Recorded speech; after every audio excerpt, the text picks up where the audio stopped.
Aware of the marijuana solution. Hey everybody, this is Robert Roundtree with the Marijuana Solution, brought to you by FloridaMarijuana.net. And in this podcast, we're going to be speaking with Dr. Barry Gordon of VeniceCare.com, and we discuss his do no harm cannabis therapy policy and how some of the current proposed rules don't really align with the do no harm philosophy. He's also agreed to volunteer his time to help get some co-sponsors on the Senate Bill 614 by Jeff Brandes, which we spoke with Senator Brandes in the last episode. If you haven't listened to that, please do so. And remember, we are dedicated to the medicated. Subscribe, like, and share this, and welcome to the show.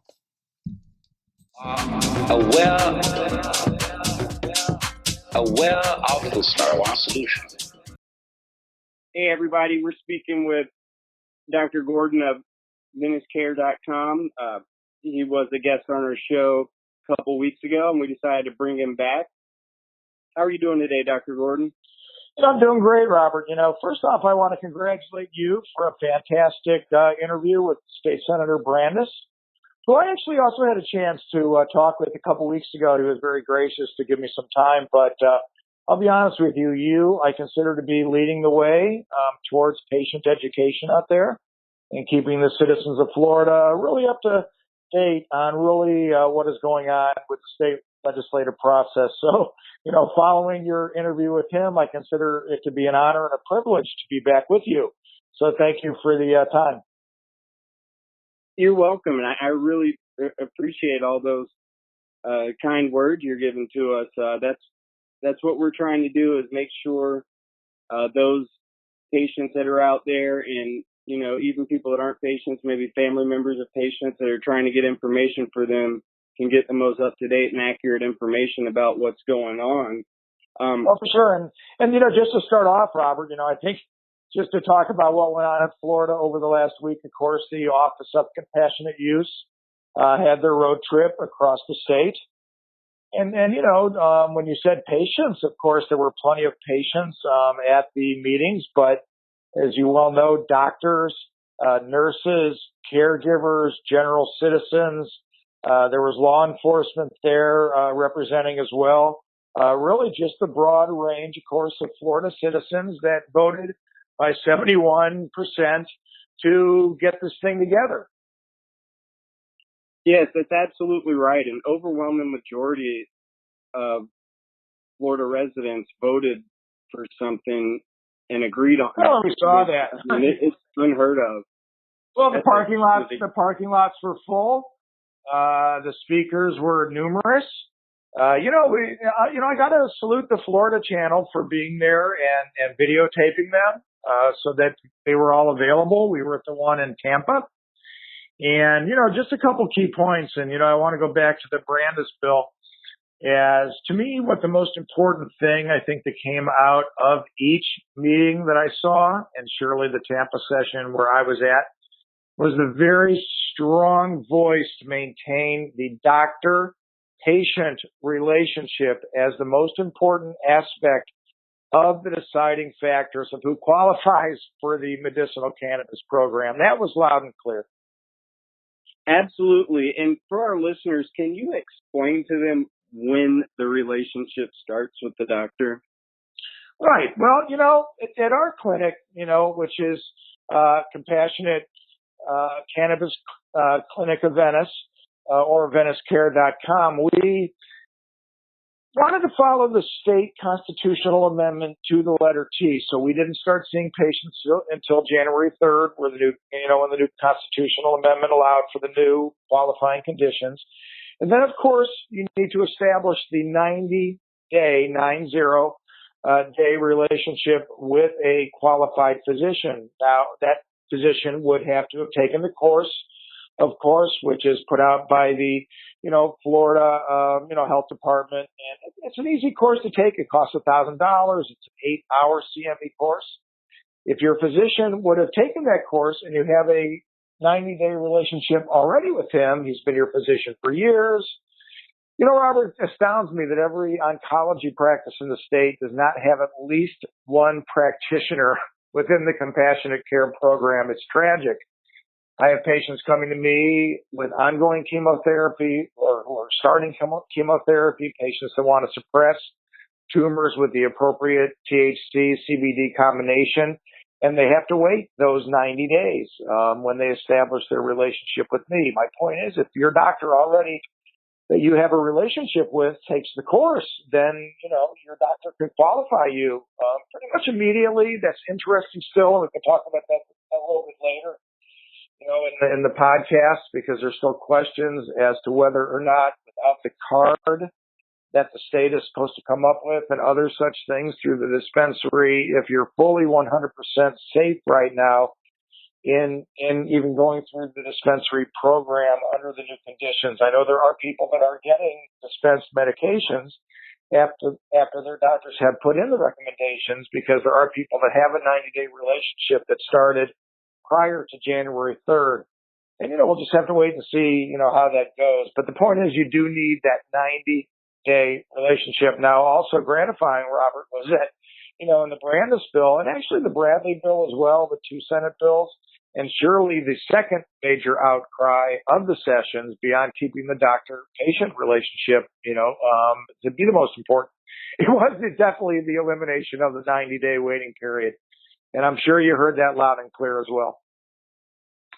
Yes, that was definitely something that, at least at the Orlando meeting I was at, everybody brought up except for the law enforcement representative, because he was speaking from a law enforcement angle. But every patient, every doctor, all the patient advocates that were there, right, caregivers, family members, they all expressed the desire for the 90-day patient-doctor relationship period to be done away with, because traditionally the patient-doctor relationship is established the day that you see the patient. Isn't that correct? Of course. Isn't this kind of Of course.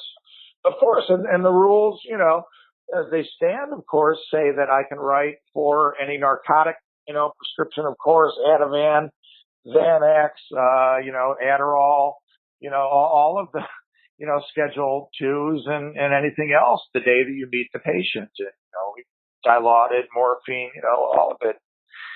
You know, it's a frustrating thing from the do no harm basis of the medical cannabis product, is that you're not gonna, you know, overdose a patient with a medical cannabis product. Yet every single other one of those medications, you know, are going to obviously be much more dangerous in an acute overdose situation. So it's a very confounding thing.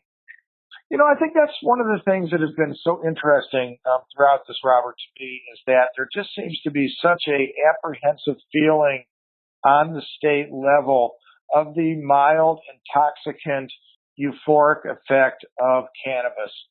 And, you know, there was actually a very interesting editorial in the Miami Herald. I think it was yesterday or the day before. I don't know if you saw it or not, but it was very fascinating. No, sir, I didn't. You should read it. It was one of the first times that I really saw somebody call out the state for just the fact that what are they afraid of, that, you know, somebody's going to become a little bit euphoric and uplift their mind and giggle a little bit, which is a quote from the article. And it's so interesting to me that if you look at the meds like Zoloft and Prozac and Lexapro, Xanax, Ativan, Valium, the narcotics, of course, they all have that mildly euphoric effect. Alcohol, of course, you can go out and drink a half a bottle of that. Believe me, I couldn't get past 2 drinks, you know, of a good vodka. But seriously, you can go out and heavily intoxicate yourself. So to me, it's just such a frustrating thing. And you know what's interesting too, Robert, and I don't have to talk too much about, but as the CBDs have become more prominent, and I salute the ongoing research, of course, and no one should diminish the benefit and positivity of the CBDs. I feel like to a certain extent that we've hitched our wagon to the CBDs. Now, of course, the CBDs from the cannabis plant are so much better than from the hemp plant. All the research shows that, both in the quality of the CBDs in the cannabis plant and the quantity. You know, they can't even use the leaves of the hemp plant. They have to literally use the stalks and they have to grind them up, and it's just not a good way to get CBDs, and they're not high quality. But the point is that with the higher quality cannabis CBDs, I feel like to a certain extent that the THC component of it, which all the research shows, and this comes right from the Florida course that physicians need to take to become a compassionate care provider. It's what's called the entourage effect. You cannot ignore the effect of even a low dose of THC combined with the CBDs to really have the best of the medicinal effects. Now, surely if you want a higher THC content for anxiety and sleep and things of that nature, you can surely do that. But it's just, my point is, it's interesting how the CBDs, like I said, we've kind of hitched our wagon to them because once again, no one wants to even admit the fact that a mild intoxicant is not necessarily a bad thing. So it's very fascinating to me. And I talk to all my patients about it. Just from the acute intoxication effect, it's just so interesting. You don't beat up anybody after typically using cannabis, and no one should drive while smoking a joint. Don't get me wrong, but typically drunk driving is not caused by cannabis, but obviously by alcohol. So it's fascinating to me how they can't accept the fact that just from a mild intoxication effect, there's really nothing here. Yeah, it is. And the thing with CBD, a lot of people know it as Charlotte's Web. That's kind of what the nickname was attached to the Medical Cannabis Act of 2014. Right. What's not known by a lot of people is Charlotte was getting THC as well. Of course. She wasn't just getting high CBD.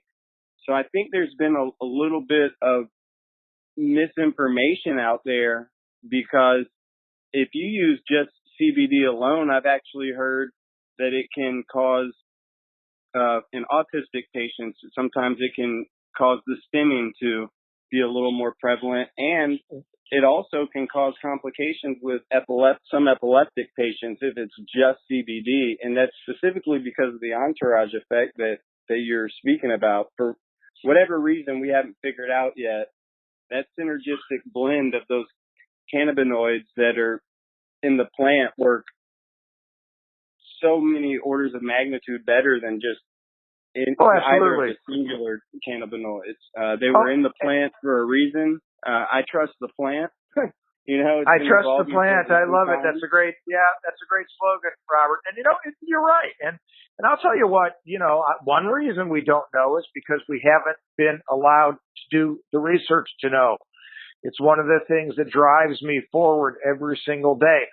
I've had a fantastic first month. I know I spoke to you a couple of weeks ago. Literally, the patients that have walked into my door every single day have just been a fascination of broad spectrum of all Floridians, many veterans, of course. I'd say the average age of the patient walking into my practice is probably about 50 years old. And as I've said many times, and actually Patty, my wife, who works at the front desk, first said it, if the legislators would sit outside our office and watch the patients that, on our bench and watch the patients that are coming into the door, they would quickly find comfort that these are average Floridians with legitimate health problems coming in, to the clinic. And I also invite all of them to read the compassionate care course that I, as a physician, was required to do. I was going to say it at the Tampa session, but Patrick, my executive director, said, "Oh, don't even suggest that." I said, "You know what I want to? I would offer to tutor any single legislator, Robert, that would be interested enough to sit down for 3 hours or so, read over the Florida Compassionate Care course that I had to take, and go over the science and the history. I just think it would be so helpful, and I would be pleased to lead a learning legislative session for anybody who would care to go over the course chapter by chapter. I told you, I think the first time we spoke, the entire first chapter is just based on the history of cannabis and the opioids and how the cannabinoids were basically taken away, in the late 30s, early 40s because of the non-usefulness to the big pharma companies of the cannabinoids versus the opioids because of the water distillation process for injection through the hypodermic needle. for the opioids, which they could not achieve with the cannabinoids. Plus, interestingly, too, of course, they had to import the poppy plant, whereas weed, as it is, was growing everywhere where anybody wanted to grow it, essentially. So they lost any money source from it. And as I, talked about, the physicians at the time literally struck against the hospital systems and the government when it was taken away.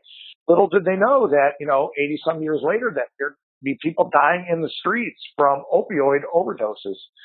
Whereas the cannabinoids, as we know, have the widest safety profile of almost any known medicine. So, I'll tell you, it's been a pleasure to practice a do no harm type of medicine and give my patients, everybody wants the same thing, Robert.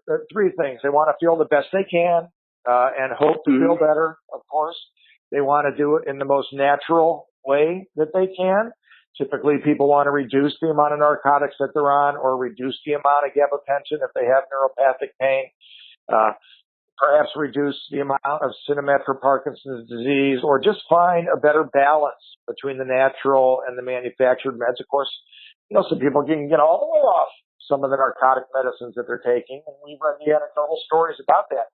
Once again, we haven't had the chance to do the research, And the third thing, of course, and you and I know it, people want and need to be legal.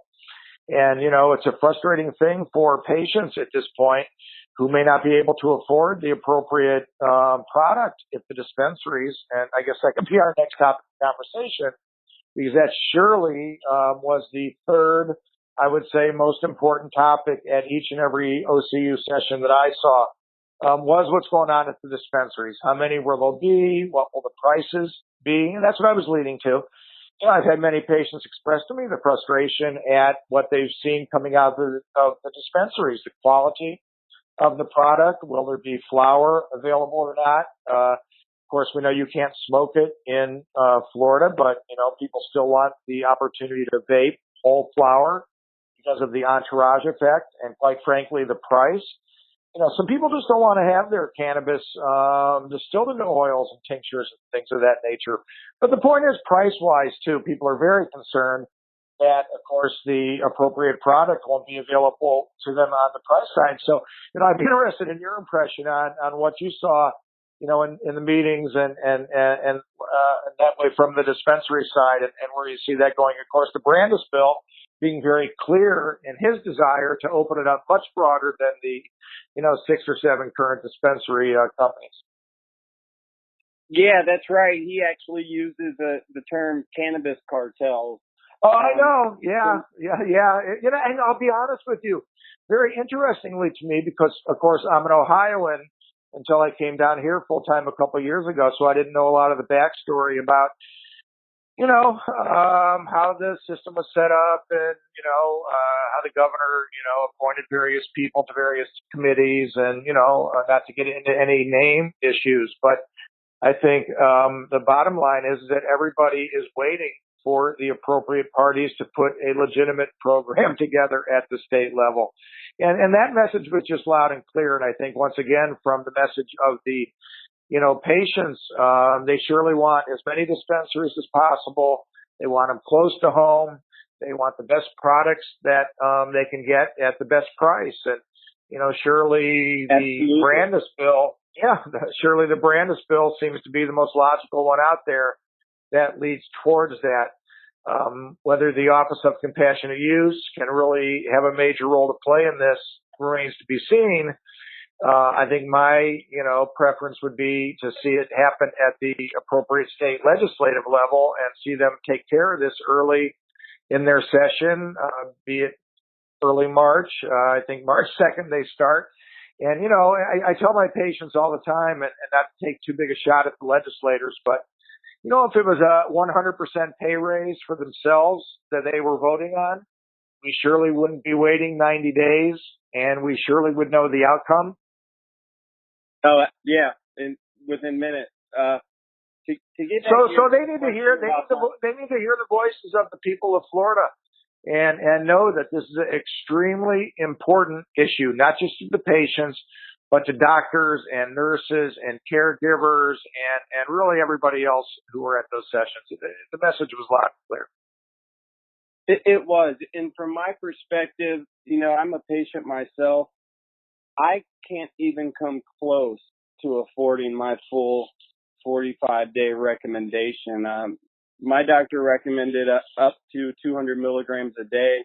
And when I priced it out over 45 days, it was over $2,000.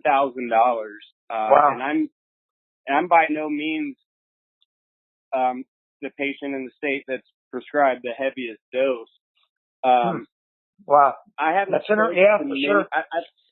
I've spoke to one patient that has been able to afford their full 45-day recommendation, and a lot of patients that I speak to actually say that, they've gone through the process, received their recommendation, and then when they've gone to the dispensary or called on the phone to get it dispensed, and they realize the cost of the medication, they have to decide that they unfortunately have to come to the realization that they will have to continue to go about things as they have been and remain on the pharmaceuticals because that gets reimbursed through insurance.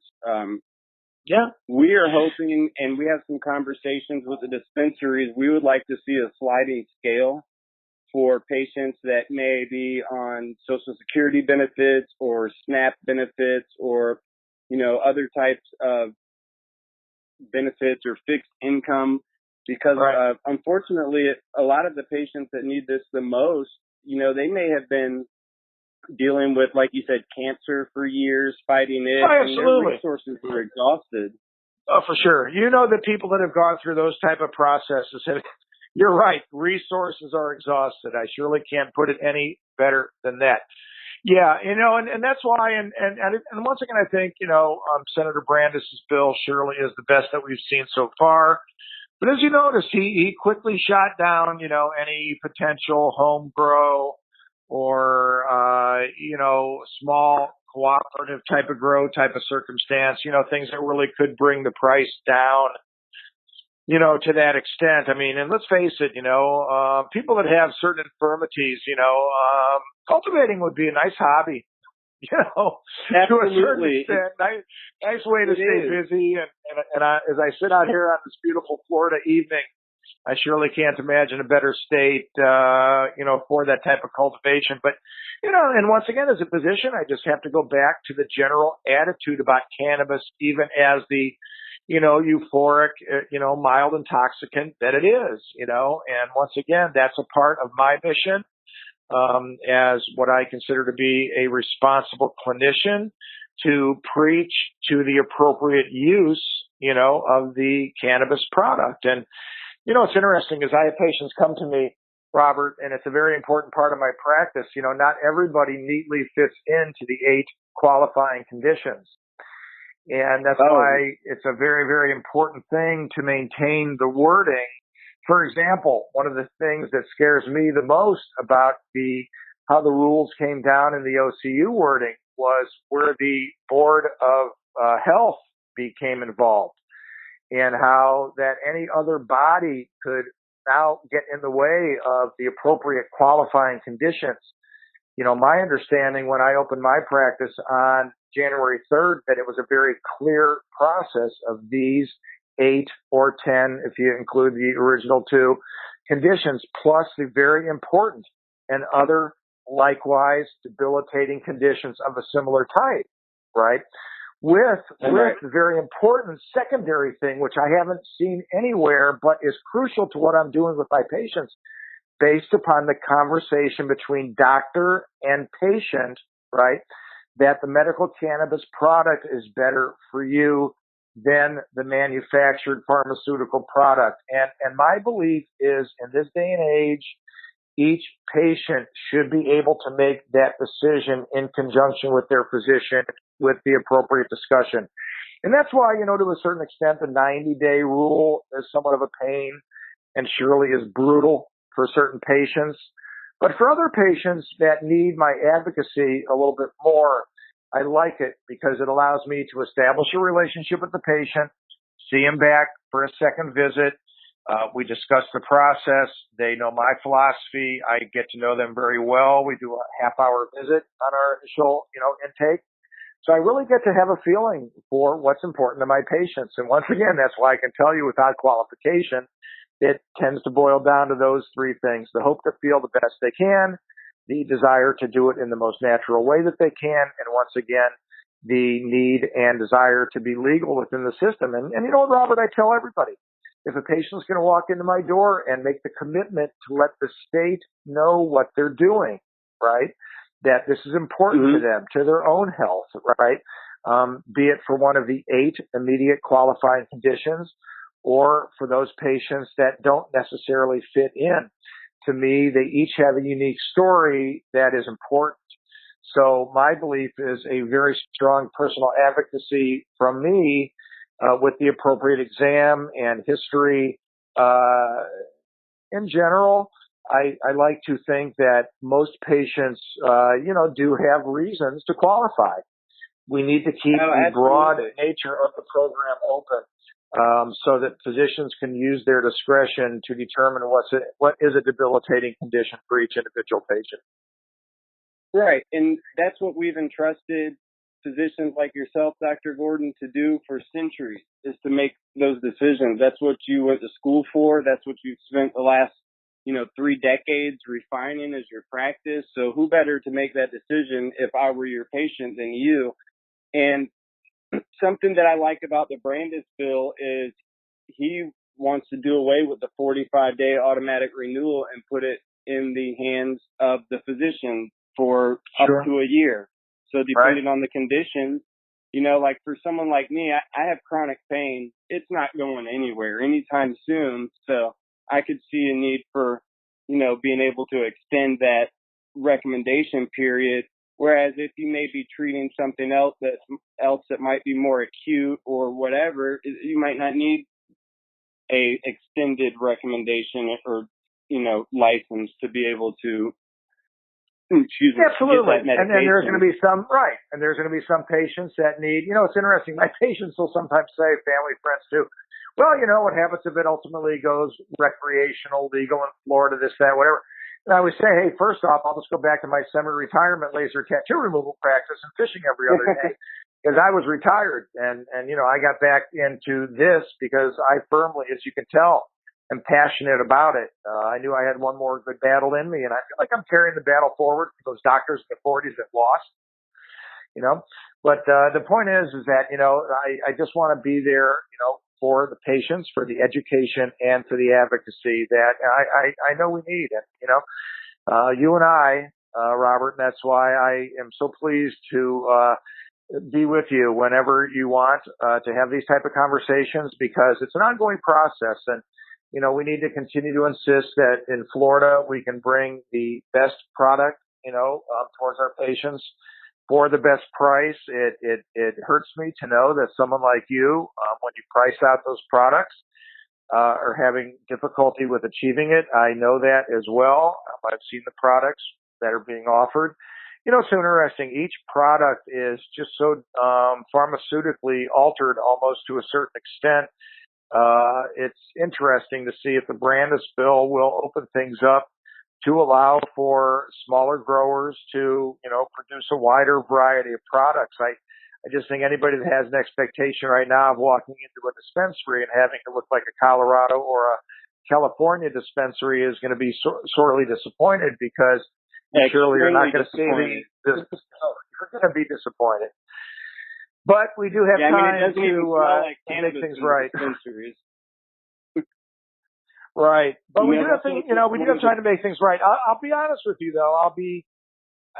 I was surprised to really see how the process had come down with the awarding of the dispensary licenses and things of that nature. As I mentioned a few moments ago, I was up in Ohio for a lot of that process, so I wasn't really clued into it. Little did I know that I'd be really as involved with this practice as I am now. But it's just such a gratifying practice each and every day.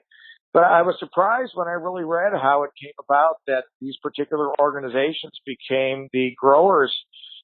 For really, Robert, was a program that was designed for a very limited population of kids with seizures and MS and Parkinson's patients with spasms, right, and cerebral palsy and seizures.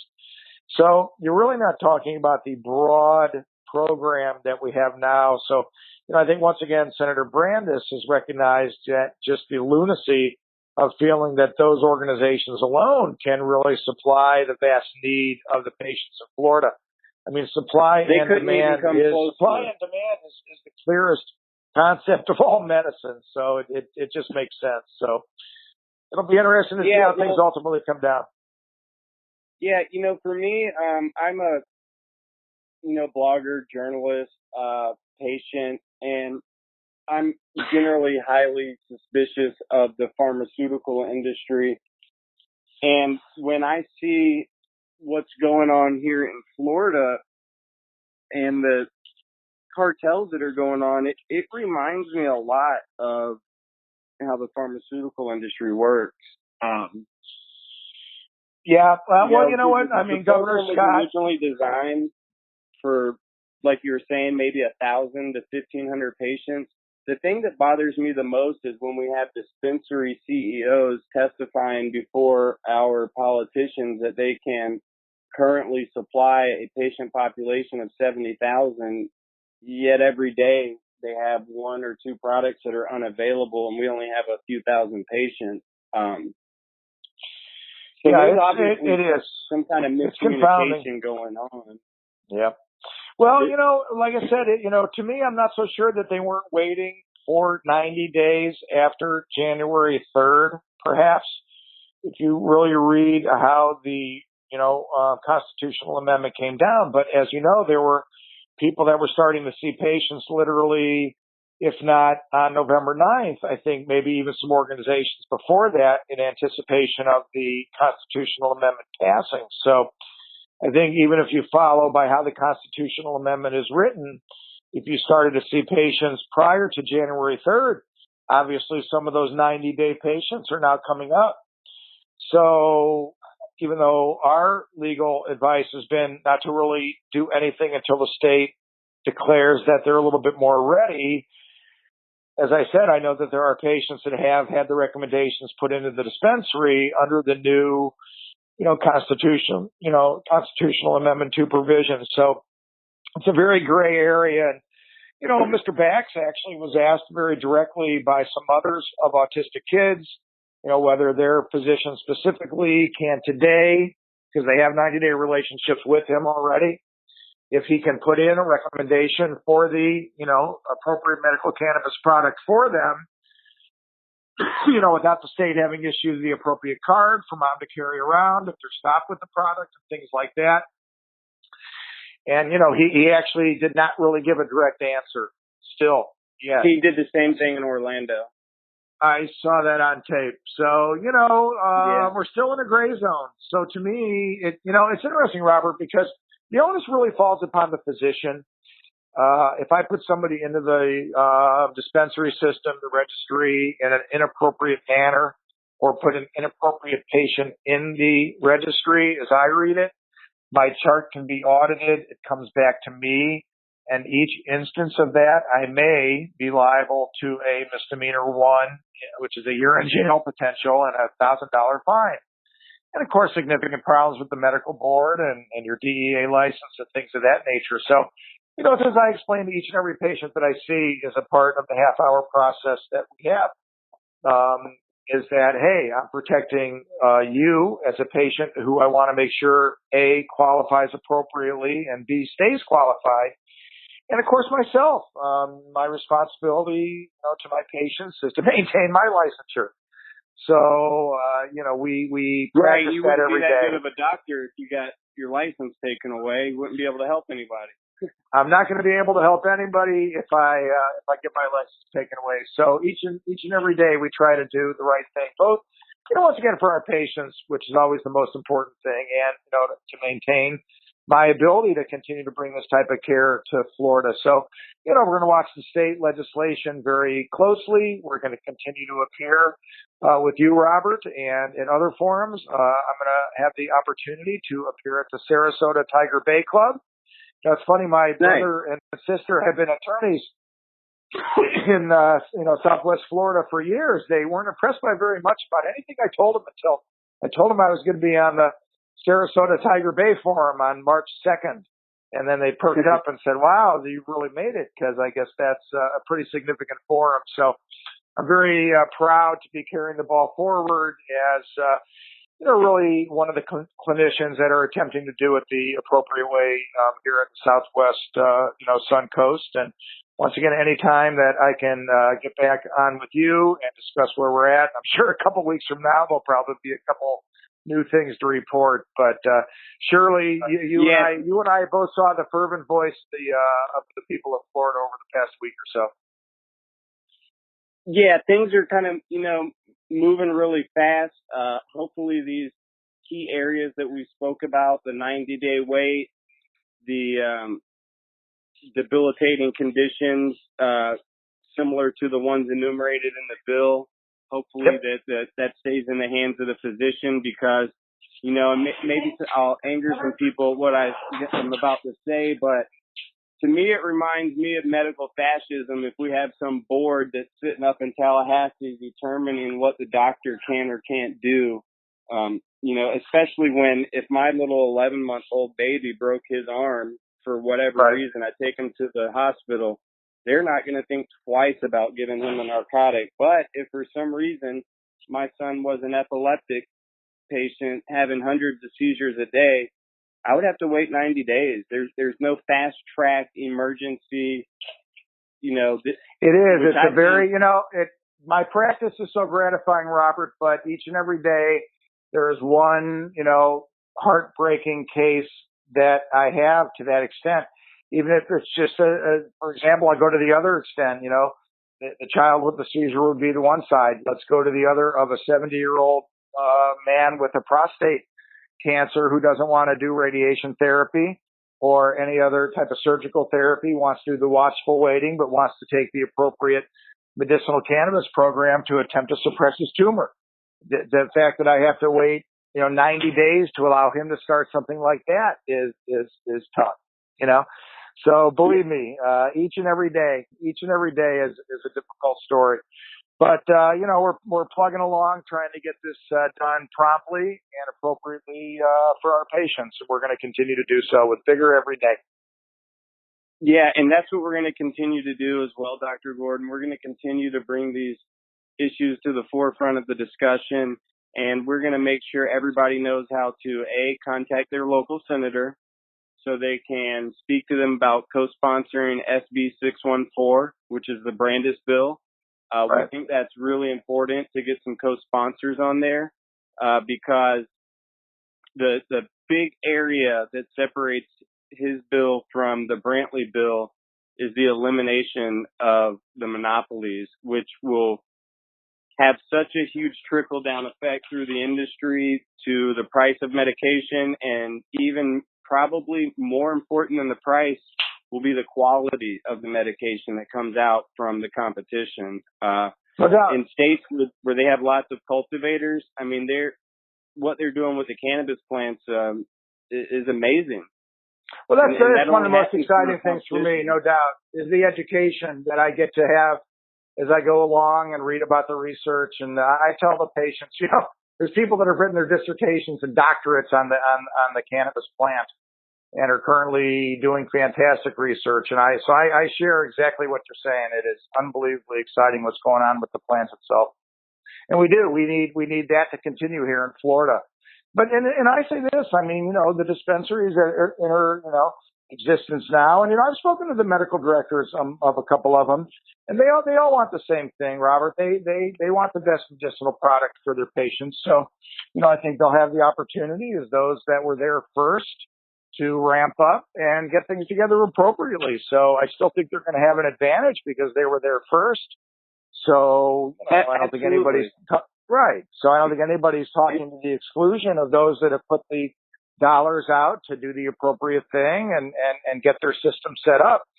Let's just see if we can get a little bit more broader availability. They'll always have had the advantage of being there first and having their system set up. Yeah, and I don't really hold any hard feelings against the dispensaries because I'm in business. I've been a business owner for a while. and I understand that they need to recoup their investment. The regulations were so burdensome on them to enter the market. I mean, most of them are capitalized at around anywhere from $10 to $30 million. That's absolutely. I give everybody respect. I give everybody respect that has blazed the trail up to this point, and specifically in my remarks in Tampa, I turned to the crowd and I thanked those who had been, working for many years even before I had come to Florida. So absolutely, the people that put out the money and made the investments and took the risk absolutely deserve to be there and be there first and ramp it up. But, once again, I don't think they can do that to the exclusion of the vast majority of the patients in Florida. They won't be able to afford it if we don't get things opened up. Yeah, that's for sure. And that's what we're working towards, with the great help of doctors like yourself, other advocates. There's a lot of great organizations around Florida, and things just continue to move at the speed of light from where I'm sitting, because I meet great new people every day that are getting into the industry, either through the education side or patient advocacy, or even, trying to get some movement with their local politicians, working on, putting things in place to be able to open up a business. That was one thing I loved about the Brandis bill, is it splits it up into 4 different license structures. So, we can allow our entrepreneurs to do what they do and create great new businesses, which is something that Florida really leads the country in. I mean, there's a reason why people keep moving to Florida. We've got low taxes, really good sun, and a fairly conducive environment to conduct business in. So, well, and that's one thing that I heard early, right? No doubt. I heard that early in the session was that, hey, if you guys don't put an appropriate bill together, then come 2018 or something, there may be something on, up for vote by the people that will be even less of what you want, So maybe they have heard that, and they'll put together some degree of a regulatory system that'll make sense for everybody. We shall see. Absolutely. And is there anything else that you would like to touch on right now that maybe we didn't cover? I think we've. Well, you know what, Robert? Anybody that got to the end of this podcast had to be pretty darn interested in what's going on. I think we covered a lot. Shirley, I look forward to circling back with you in a couple weeks or so, whenever you'd like to. Make sure you send Emily. And, hey, I had a fantastic FaceTime live with your guys after the session in Tampa. And I know that's your bunch over here on the coast. So feel free to have them circle around with me, and we'll make sure that we're keeping everybody up to date on what's going on the clinical side. And we'll talk about all, of course, the state legislative stuff as well. Absolutely. We sure will. And we'll remain in contact, Dr. Gordon. And what you mentioned earlier about being willing to lead some type of educational kind of symposium, or however you call it, for the politicians. I'm going to be trying to set up some meetings with the politicians up here in the Gainesville area district. So I will keep you up to date, because I think I'll get a better chance at getting a sit down if I have a great leader in the medical field like yourself that would be willing to come up here and speak with me, that help educate them about what's going on, and get. Hey, we'll lock arms. We'll lock arms together, man, and it would be an honor and a pleasure to assist you, and you know that. So stay in touch, man, and be well. I sure will, Dr. Gordon. I appreciate your time today. Aware of the marijuana solution. Please join FloridaMarijuana.net and the Marijuana Solution Show at the Florida Medical Cannabis Conference and Exhibition on May 19th to the 21st of 2017. This exciting medical cannabis event is being held at the Saddlebrook Resort and Spa, just north of Tampa, in Wesley Chapel, Florida. The conference covers many facets of the growing Florida cannabis industry, including expert presentations on new medical research, brain health, legal considerations, and financial topics. You can visit their website now at floridamedicalcannabisconference.com, or get more information by calling 888-558-0609. Early registration discounts are offered until April 15th, so please sign up today at FloridaMedicalCannabisConference.com.